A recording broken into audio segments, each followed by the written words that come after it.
আল্লাহ তাআলা সূরা বুরুজের 11 নম্বর আয়াতে কারিমাতে আমাদেরকে জান্নাত দেয়ার ওয়াদা করেছেন, ঘোষণা দিয়েছেন। তিনি বলেছেন, ইন্নাল্লাযীনা আমানু, নিশ্চয় যারা ঈমান আনে, ওয়া আমিলুস সালিহাত, এবং নেক আমল করে, লাহুম জান্নাত, আল্লাহ ঘোষণা দিচ্ছেন তাদের জন্যই জান্নাত। সুবহানাল্লাহ। জান্নাত বানিয়েছেন কে? সবাই কথা বলুন। জান্নাতের মালিক কে? জান্নাত দেবেন কে? তো যিনি বানাইছেন, যিনি মালিক, যিনি দেবেন, তিনি বলছেন দুটা কাজ করলে জান্নাত। এবং এমন এক ঘোষণা দিলেন যার কথার মাঝে কোনো ভুল নাই, ভ্রান্তি নাই, যিনি কখনো যা বলেন তার ব্যতিক্রম করেন না, ওয়াদা খেলাপ করেন না। দুটি শর্তে তিনি জান্নাত দিয়েছেন বা জান্নাত দেবেন মর্মে ঘোষণা দিয়েছেন। এখন এই দুই শর্ত যদি আপনি পূর্ণ করেন, আপনি পাবেন। যদি কোনো নবীর বাবা পূর্ণ না করে, কোনো নবীর বাবাও পাবে না। এই দুই শর্ত পূর্ণ করতেই হবে যদি জান্নাত পেতে চান। আজকের মাহফিলে আমরা যারা আছি, আমরা সবাই জান্নাতে যেতে চাই না? নিশ্চয়ই আমরা চাই, এসেছি এ কারণে। অনেক ভাইরা রোদে বসছেন, জায়গা নাই পিছনে, কিন্তু আপনাদের সামনে জায়গা আছে। দেখেন না, পিছনে রোদে বসছে যায়, অলরেডি প্যান্ডেলটা পার হয়ে গেছে। তা আপনারা যারা ফাঁকা রাখছেন, আপনারা যদি একটু উপকার করেন ওনাদের, আপনারা একটু আগাইতেন, জায়গাটা ফিল আপ করতেন, ওই ভাইয়েরা কষ্ট পাইত না।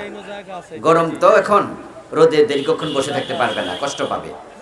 তা আপনার কোনো ক্ষতি হবে না, অন্যের উপকার হবে। প্লিজ দয়া করে একটু ফাঁকা জায়গাগুলো ফিল আপ করুন। আমার যুবক ভাইয়েরা, বাবারা, একটু আগান প্লিজ। ভিতরে আপনারাও চলে আসেন, ফাঁকা জায়গাগুলো ফিল আপ করেন। আপনারা যারা পিছনে আছেন তারা ভিতরে চলে আসেন। রোদ্রে বেশিক্ষণ বসলে কষ্ট পাবেন। কেউ কোনো নড়াচড়া করছেন না, তো অন্যরা আগাবে কিভাবে? আগান না, একটু আগান, আগান প্লিজ। জি, অন্যের উপকার করেন, আল্লাহ আপনার উপকার করবে। ফাঁকা জায়গা ফিল আপ করুন।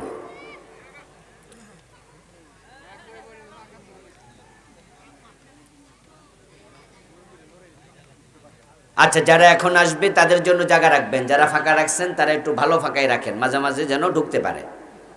কারণ অনেকের নিচে দিয়া শিকড় টিকর গজাই গেছে কিনা আল্লাহ জানে, যে নড়াচড়াই করতেছে না, মুলার মতো আবার নিচের দিকে চলে গেল, আল্লাহ ভালো জানে।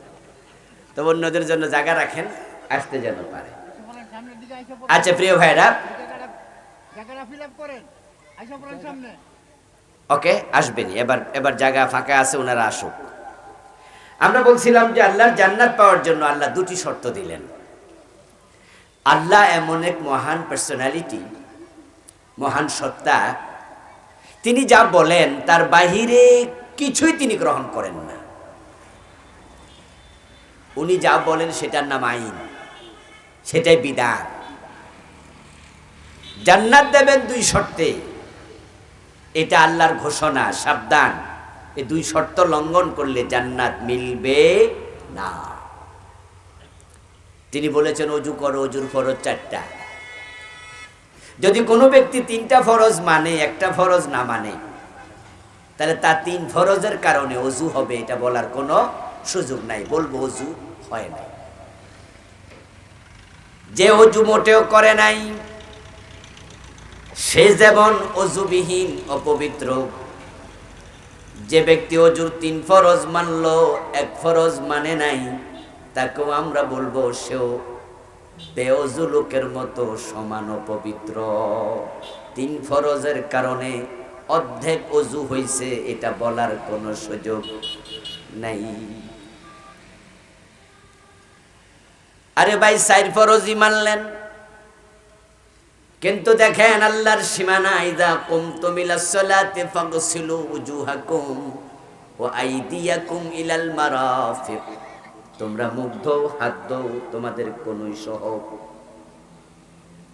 এই যে আল্লাহ একটা সীমা দিল, ওজুর সময় হাত ধুবেন এখান থেকে কনুই, যদি এখানে একটা পশমের জায়গা পরিমাণ পানি না পৌঁছে তাহলে অজু পুরাই বাদ।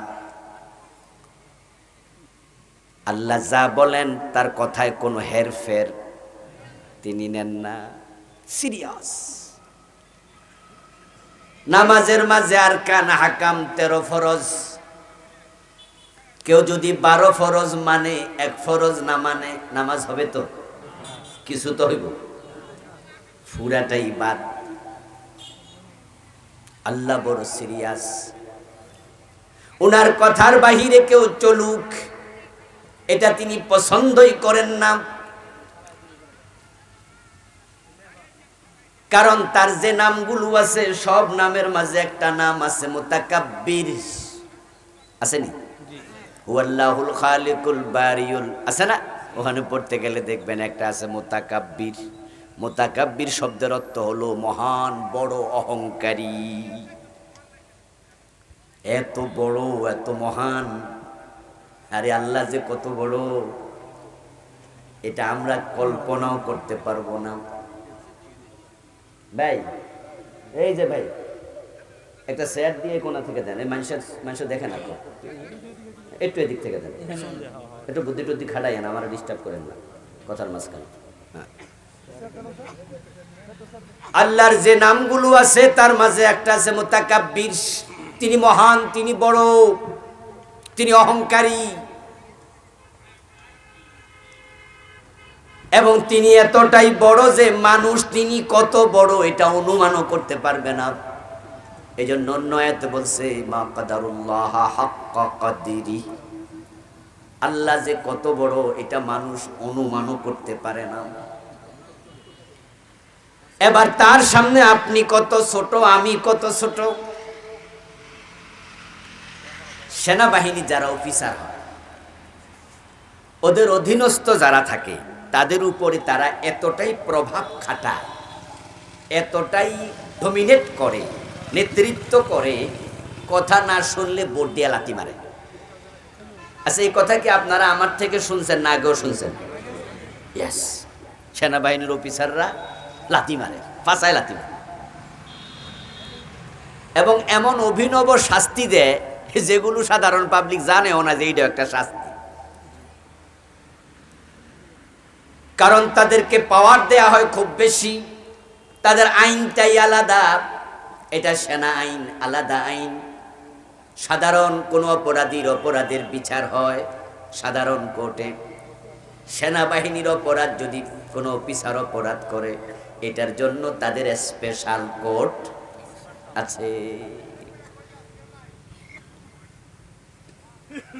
সেনাবাহিনীর অফিসার হইয়া যদি বেড়ার এত পাওয়ার, তাহলে তাম জগতের যিনি অধিপতি তার পাওয়ার কত বেশি। তার সামনে আমরা কিচ্ছু না। এজন্যই তো হযরত আদম আলাইহিস সালাম, মা হাওয়া আলাইহাস সালাম জান্নাতে আল্লাহর একটা কথা শোনেন নাই। আল্লাহ কাপড় চোপড় খুলে নিয়ে গেছেন, জান্নাতে থাকতে দেন নাই, বের করে দিছেন। অথচ আদম এবং হাওয়াকে আল্লাহ কত সম্মানিত করলেন। আদম আলাইহিস সালামকে বানানোর পর আল্লাহ ফেরেশতা দিয়া সিজদা করালেন এবং বললেন জান্নাতে থাকো, যা মনে চায় খাও, যেখানে মনে চায় যাও, তবে ফালা তাকরাবা হাদিহি শাজারা, ওই গাছটার কাছে যেও না। যখনই আল্লাহর কথাটা শোনে নাই, আল্লাহ জান্নাতের কাপড় খুলে উলঙ্গ বানায়া ছেড়ে দিছে, কাপড় খুলে দিছে।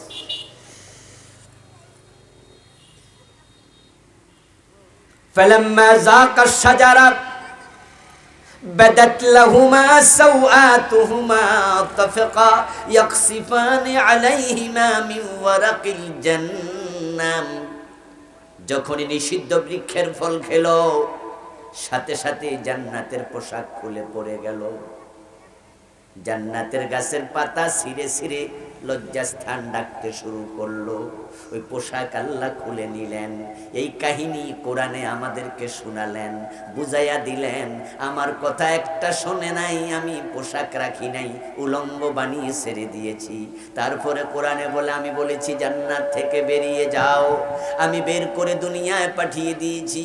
একটা অপরাধের কারণে রব্বানা যালামনা আনফুসানা বলে তোমাদের বাবা মা আমার কাছে তাওবা করতে হয়েছে। আর তোমরা কথা শোনো না, ডজন ডজন সুদ খাইবা, গোশ খাইবা, শিরিক করবা, বেদাত করবা, তোমরা আমার কাছে ওই জান্নাত চাইবা, জান্নাতে তো মাগনা মিলে না। আল্লাহর কথার বাহিরে যে চলে আল্লাহ সিরিয়াস হয়ে যায়। ইউনুস আলাইহিস সালাম আল্লাহর কথার সামান্য একটু বাহিরে গেছে, আল্লাহ মাছের পেটে 40 দিন বন্দি রেখেছে। 40 দিন। তারপরে ইউনুস আলাইহিস সালাম মাছের পেটে বলতেছে লা ইলাহা ইল্লা আনতা সুবহানাকা ইন্নী কুনতু মিনাজ জালিমিন। ও আল্লাহ, তুমি ছাড়া ইলাহ নাই, তুমি পবিত্র, আমি ভুল করছি, আমি জালেম। কি ভুল করছিল? কি ভুল করেছিল? ওনার নবুয়তের অঞ্চল ছিল ইরাকের নিনুয়া নামক জায়গায়, ফোরাত নদীর এই পাশে। একবার তিনি তার উম্মতের পক্ষ থেকে উনার সাথে বেয়াদবির আশঙ্কা করলেন, ভাবলেন উম্মত তার সাথে অশোভন আচরণ করতে পারে। এই আশঙ্কা করে তিনি এলাকা ছেড়ে চলে যাচ্ছেন ফোরাতের ওই কূলে। কিন্তু যে আল্লাহ ওনাকে নিনুয়া নামক জায়গায় নবুয়তের মিশন পরিচালনা করতে বলেছে, ওই আল্লাহর সাথে পরামর্শ করতে মনে নাই। তাড়াহুড়া করে নৌকায় উঠছে, ওই পারে চলে যাব, মায়ের যেন খাওয়া না লাগে। আমার আল্লাহ কই, ইউনুস কোথায় যাও? যাওয়ার অনুমতি তোমারে কে দিল? কেমনে যাও আমিও দেখব।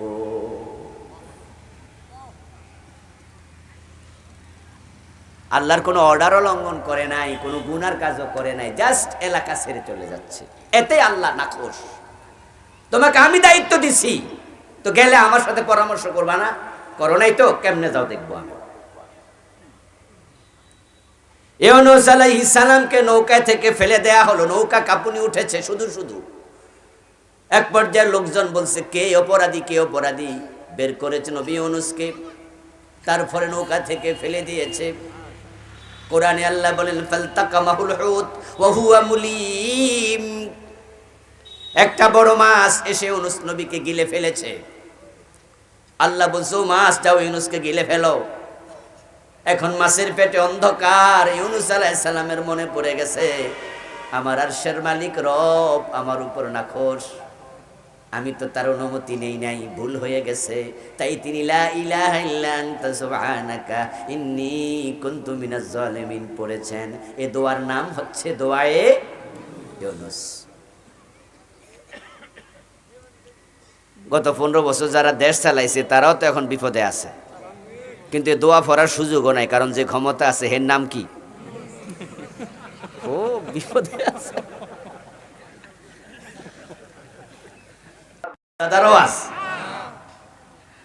তো যদি গত 10-12 বছর আসতাম ফ্রি ছিল, 5 বছর তো আসতে পারি না। যে বেটা ঝামেলা করছে সেই বেটাও হ্যাঁ ইউনুসের 14 টিকের ভিতরে আছে। এগুলোই আল্লাহর নিয়ম, এগুলো আল্লাহর নিয়ম। ইউনুস আলাইহিস সালাম মাছের পেটে গিয়ে আল্লাহর কাছে দোয়া করলেন। আল্লাহ মাছকে বললেন যা মাছ ইউনুসকে বমি করে দে। ইউনুস আলাইহিস সালামকে মাছ উগরে দিল, বমি করে দিল। তাওবা করে রেহাই পেলেন।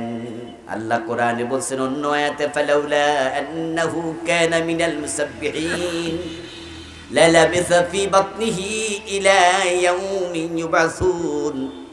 ইউনুস নবী যদি মাছের পেটে দোয়া না পড়তো, আমি কিয়ামত পর্যন্ত ইউনুসকে মাছের পেটে রেখে দিতাম বন্দি করে।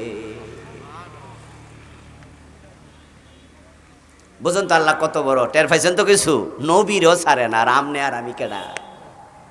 মানে আল্লাহর সামনে আমরা কিচ্ছু, তিনি যা বলেন সেটাই ফাইনাল। এজন্যই তো হাসরের ময়দানে আল্লাহ যখন কাহার সুরত ধরে প্রকাশিত হবেন, আল্লাহর নবীরা পর্যন্ত ইয়া নফসি নফসি নফসি নফসি, কঠিন অবস্থা। এখন জান্নাত ওই আল্লাহর হাতেই তো, তার হাতের জান্নাতটাই তো পেতে হবে। এটা পাওয়ার জন্য তাকে খুশি করুন, তার রহমতের কাঙ্গাল হন। তিনি ঘোষণা করছেন দুটা কাজ করলে জান্নাত, একটা হলো ঈমান আর একটা হলো নেক আমল। এবং তিনি এত বড়, তিনি যা বলেন তার খেলাপ করেন না, সেটাই চূড়ান্ত। সুতরাং এই দুইটা আমল যে করবে, দুটা কাজ যে করবে, সে জান্নাত পাবে, কোনো সন্দেহ নাই। ঈমান ঈমান, দ্বিতীয় হলো নেক আমল। এখন এই দুইটা আপনার কাছে আমার কাছে আছে কিনা, কোরআন হাদিসের আয়নায় বিম্বিত হয় কিনা, ধরা পড়ে কিনা, যাচাই করা প্রয়োজন আছে না নাই? এই দুটা আপনার সাথে আমার সাথে আছে কিনা? ঈমান কি, নেক আমল কি, এগুলো একটু শিখবেন, জানবেন। ঈমান যেটা এনেছেন সেটা আছে কি না হারিয়ে গেছে? নেক আমল যা করছেন তা কি আল্লাহ পর্যন্ত যাচ্ছে নাকি ফেলে দিচ্ছে? আমল করলে তো হবে না, কবুল হওয়া তো লাগবে নাকি? আরে আমল করছেন কবুল হয় না তো লাভ কি হলো? ইব্রাহিম আলাইহিস সালামকে আল্লাহ বলছে কাবা বিনির্মাণ করো। ইব্রাহিম আলাইহিস সালাম সন্তান ইসমাইলকে সাথে নিয়ে কাবার ঘর বানালেন। ওই কাবা ঘর বানায়া বাড়িতে চলে যেতে পারতেন, বলতে পারতেন আল্লাহ আপনি বলছিলেন বানাইছি, আল্লাহ হাফেজ, গুড বাই। কিন্তু না, কোরআনে পাওয়া যায় ওয়াইদ ইয়ারফাউ ইব্রাহিমুল কওয়াইদা মিনাল বাইতি ওয়া ইসমাঈল রব্বানা তাকাব্বাল মিন্না ইন্নাকা আনতাস সামিউল আলিম। কোরআন আমাদের কাছে নাজিল হয়েছে ইব্রাহিমের ইন্তেকালের ২৫০০ বছর পরে। ইব্রাহিম আলাইহিস সালাম কোরআন নাজিলের ২৫০০ বছর আগে পৃথিবী থেকে চলে গেছেন। এখন এই কোরআনের মাঝে কাবা শরীফ বানাইছে ইব্রাহিম আলাইহিস সালাম, তারপরে তিনি কি করলেন এই কাহিনী আল্লাহ কেন শোনান? এই কাহিনী শোনাই আল্লাহ বুঝায়, দেখো ইব্রাহিম কি করেছে, তোমরা তাই করো। ইব্রাহিম কাবা বানালেন, বানানোর পরে বাপ বেটা মিলে বলে রাব্বানা, ও আমাদের রব, তাকাব্বাল মিন্না, আমরা তো করছি, এখন তুমি কবুল যদি না করো কইরা লাভ কি? তা তোমার কাছে আমাদের দোয়া, তুমি মেহেরবানি করে আমাদের আমলটা কবুল করো। ইব্রাহিম যা করেছে আমাদের তা করা দরকার। ইব্রাহিম আলাইহিস সালামের সাথে আমাদের সম্পর্ক আছে না? হালকা না স্পেশাল? ইয়েস, অন্য অন্য নবীর সাথে যত না সম্পর্ক আছে, ইব্রাহিম আলাইহিস সালামের সাথে সম্পর্ক আমাদের অনেক গাঢ়, অনেক বেশি। আমরা নবী মূসাকে বিশ্বাস করি, কিন্তু নবী মূসার উম্মত নই। এবং নবী মূসা আলাইহিস সালাম, ঈসা আলাইহিস সালাম, উনারা নবী আমরা বিশ্বাস করি, উনাদেরকে আমরা অনুসরণ করি না। উনাদের সাথে আমাদের সম্পর্ক আছে নবী হিসাবে না, বিশ্বাস হিসাবে। কিন্তু নবী ইব্রাহিমের সাথে সম্পর্ক শুধু নবুয়তের বিশ্বাস না, সন্তান এবং বাবা হিসাবে। মিল্লাতা আবিকুম ইব্রাহিম, মুসলিম জাতির বাবা ইব্রাহিম। ইব্রাহিম আমাদের জাতির পিতা। নতুন কোনো দাড়ি মারি নাই এ বেডারে ফিতা হওয়া বানানোর জন্য পাগল হওয়া দরকার নাই। ও বেড়ারা তো জাতির ফিতা বানানোর জন্য লাঠি লইয়া খারাইছিল, কোদাল লইয়া, কুড়াল লইয়া খারাইছিল, যে না এটাই জাতির ফিতা। কইয়া সার দরকারটা কি? যার যতটুকু সম্মান তাকে ততটুকু দিতে হবে। আমরা ছোটও করতে চাই না, আমরা আবার অতি বড়ও করতে চাই না, এটাই নিয়ম। বেশি ছোট হবেন তাহলে আপনাকে ছাগলে খাবে, আর লম্বা হবেন তাহলে আবার জ্বর তুফানে ভেঙে ফেলবে। এই জন্য মাঝারি গাছ ঠিক থাকে বেশি। ছোট গাছ ছাগলে খায়ালায়, বেশি বড় হইলে ভাঙ্গা যায়। আইন বানাইছে, আইন বানাইতে হবে না, জাতির ফিতা কয় লাগবে।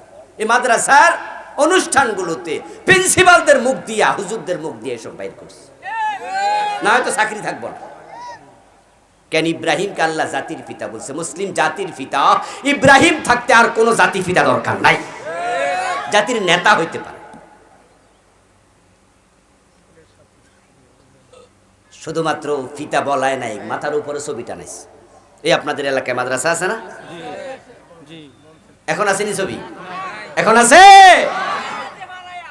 আহা, মাথার উপর রাখতে হবে। কেন? মহিলার ছবি টানানো কি জায়েজ?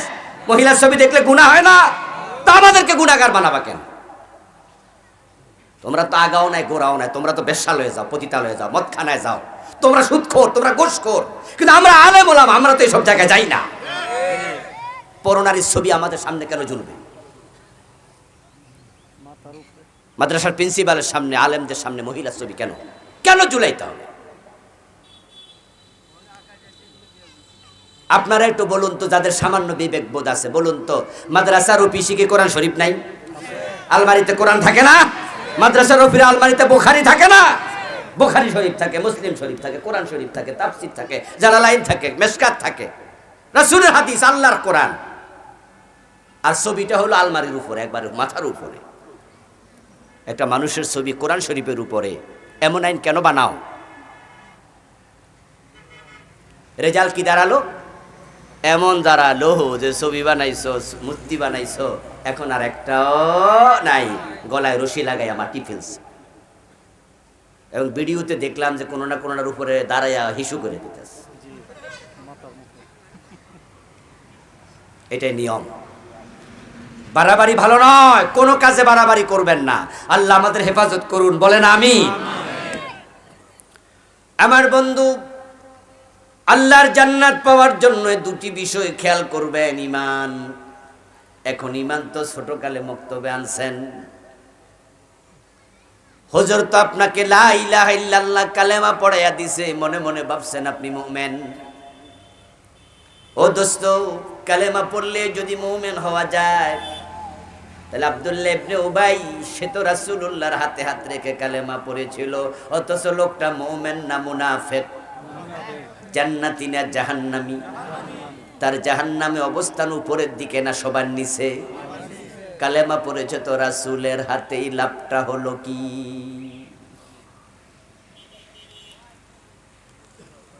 কিছুক্ষণ আগে যে গিরিশচন্দ্র সেন বাবুর নাম বললাম, তিনিও তো লা ইলাহা ইল্লাল্লাহ কালেমা পড়ছে, লিখছে, বলছে, গবেষণা করছে, অনুবাদ করছে, কিন্তু তাকেও তো আমরা মুমিন বলি না। আমাদের দেশে যারা কাদিয়ানি, কাদিয়ানিরা মুমিন না কাফের? কালেমা পড়ে না? তাদের আজানের মাঝে কালেমা নাই? আশহাদু আল্লা ইলাহা ইল্লাল্লাহ, আশহাদু আন্না মুহাম্মাদার রাসূলুল্লাহ। আজান এভাবে দেয় যেভাবে আমরা দেই, কিন্তু এরপরও সে কাফের। কারণটা কি? আজানে কালেমা তো পড়লো। আর তাহিয়াতু যখন পড়েন, আর তাহিয়াতুর মাঝে তো আছে আশহাদু আল্লা ইলাহা ইল্লাল্লাহ ওয়া আশহাদু আন্না মুহাম্মাদান আবদুহু ওয়া রাসূলুহু, আসেনি? তো কাদিয়ানি কি এই আত্তাহিয়াতু পড়ে না? তো কালেমা তো পড়লো, কাফের কেন? আসলে কালেমা পড়লে মুমিন হওয়া যায় না, তবে মুমিন হওয়ার জন্য কালেমা পড়তে হয়। মুমিন হওয়ার জন্য কালেমা পড়বেন কিভাবে? কোরআনে আল্লাহ শিখাইছে, ফামাইয়াকফুর বিত্তাগুতি ওয়া ইউমিন বিল্লাহি ফাকাদ ইসতামসাকা বিল উরওয়াতিল উসকা লা ইনফিসামা লাহা। যে ব্যক্তি বলবে তাগুত মানি না, শুধু আল্লাহকে মানি, আগে তাগুতের সাথে সম্পর্ক বিচ্ছিন্ন করবে, সে কুফর করবে না, শিরিক করবে না, নেফাক করবে না, তার অন্তরটাকে কুফর মুক্ত করবে, তার অন্তরকে শিরিক মুক্ত করবে। যে বেটা পীরের পায়ে সেজদা দেয়, ওই বেটা নামাজের মাঝে আত্তাহিয়াতুও পড়ে, আবার নামাজ শেষে পীরের পায়ে আবার সেজদা মারে। যে পীরের পায়ে সেজদা দিল, ঈমান আছে না গেছে? লোকটা মুমিন না মুশরিক? কিন্তু হে না পরে আশহাদু আল্লা ইলাহা ইল্লাল্লাহ, লাভ কি? এই জন্য মুমিন হওয়ার জন্য শর্ত হলো অন্তরটাকে আগে শিরিক মুক্ত করো, কুফর মুক্ত করো, নিফাক মুক্ত করো। এই যে কয়দিন আগে শবে বরাত গেল, আপনারা প্রায় মসজিদে হুজুরদের ওয়াজ শুনেছেন, আল্লাহ তাআলা এই রাতে ক্ষমা করবেন, তবে মুশরিক এবং যে বিদ্বেষী তাকে ক্ষমা করবেন না। খেয়াল করছেন? ইয়াত্তালিউল্লাহু সুবহানাহু ওয়া তাআলা লাইলাতান নিসফি মিন শাবান ইলা জামিই খালকিহি ফায়াগফিরু লিল মুমিনিন ইল্লা লিমুশরিকিন আও মুশাহিন। শবে বরাতের রাতে আল্লাহ তাআলা তার মাখলুকের দিকে বিশেষ নজর দেন এবং যত মুমিন আছে সবাইকে তিনি ক্ষমা করেন, তবে যার অন্তরে শিরিক আছে তার ক্ষমা শবে বরাতের রাতেও নাই। এখন আমরা যতজন শবে বরাতে আল্লাহর কাছে মাফ চাইছি, ক্ষমা চাইছি, ওই রাতে ইবাদত বন্দেগী করছি, সবাই শিরিক অন্তর থেকে সরাইয়া তারপরে করছি তো? এই হলো প্রশ্ন।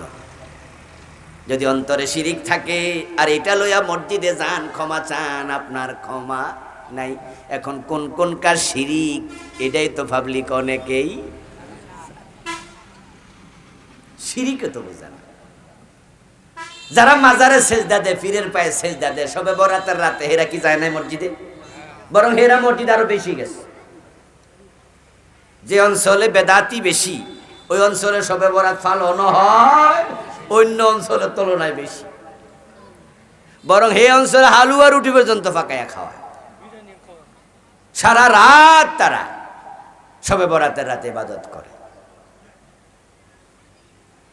এখন তারা পীরের পায়ে সেজদা দেয়া শিরিক তা থেকে মুক্ত হয় নাই, এটা অন্তরে রাইখাই শবে বরাতের রাত আল্লাহর কাছে মাফ চাইছে। তো রাসূলুল্লাহ খবর দিছে শিরিক থাকলে ক্ষমা নাই।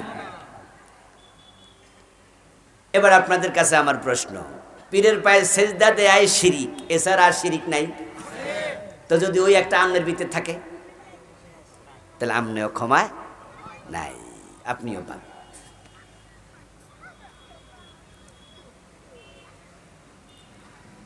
এখন ঈমান আপনার আসবে তখনই যখন আপনি অন্তরকে শিরিক, কুফর, নেফাক মুক্ত করবেন। করে আপনি এবার পড়বেন লা ইলাহা ইল্লাল্লাহ, আল্লাহ ছাড়া কাউকে মানি না। তাই ঈমান হবে শিরিক মুক্ত, কুফর মুক্ত, নেফাক মুক্ত। এটা যদি থাকে তাহলে আপনার 1 নাম্বার শর্ত পূর্ণ হলো। এবার ঈমান আছে, এবার আমলে মনোযোগী হন। ওয়া আমিলুস সালিহাত লাহুম জান্নাত। এখন আমল কি? নামাজ, রোজা, হজ, যাকাত, এটাই নেক আমল। এটা ভুল চিন্তা। নেক আমল হলো দুটি জিনিসের সমন্বয়। মা তাকুমুর রাসূলু ফাখুযুহু ওয়া মা নাহাকুম আনহু ফান্তাহু। 5 ওয়াক্ত নামাজি সুদে টাকা লাগায় এমন নামাজি নাই? এটা নেক আমলকারী না, এটা ভণ্ড নামাজি। মুখে দাঁড়িয়ে আছে, মাথায় টুপি আছে, নামাজও পড়ে, অথচ ঘোষ না দিলে সিগনেচার করে না, ফাইল আটকায়া রাখে, এমন নামাজি ঘোষখোর অফিসার নাই? ওই ভণ্ড নামাজি, নেক আমলকারী নয়। হজ করছে অথচ বোনের হক দেয় না, নিজেরটাও খায় বোনেরটাও খায় জোর কইরা, এমন হাজি নাই? ভণ্ড হাজি, প্রতারক। নেক আমল মানে কি? রাসূল যা করতে বলেছেন করো, যা ছাড়তে বলেছেন ছাড়ো। দুটা একসাথ হলে তার নাম হলো নেক আমল। করণীয় গুলো করো, বর্জনীয় গুলো বর্জন করো। এ দুটার সমন্বয় না হলে নেক আমল হয় না। আল ইবাদাতু হিয়া কাযাউল হায়াতি বিহাসবি আওয়ামিরিল্লাহি তাআলা ওয়া নাওয়াহি। নেক আমল মানে ইবাদত, আর ইবাদত মানে হলো আল্লাহ এবং তার রাসূল যা করতে বলেছেন করো, যা ছাড়তে বলেছেন ছাড়ো। আল্লাহ বলেছে নামাজ পড়ো, এখন নামাজ পড়া নেক আমল। রাসূল বলছে সূর্য উদয়ের সময় পড়িও না, সূর্য মাথার উপরে আসলে নামাজ পড়িও না, সূর্য ডোবার সময় পড়িও না। তখন যদি কেউ নামাজ পড়ে এটা বদ আমল।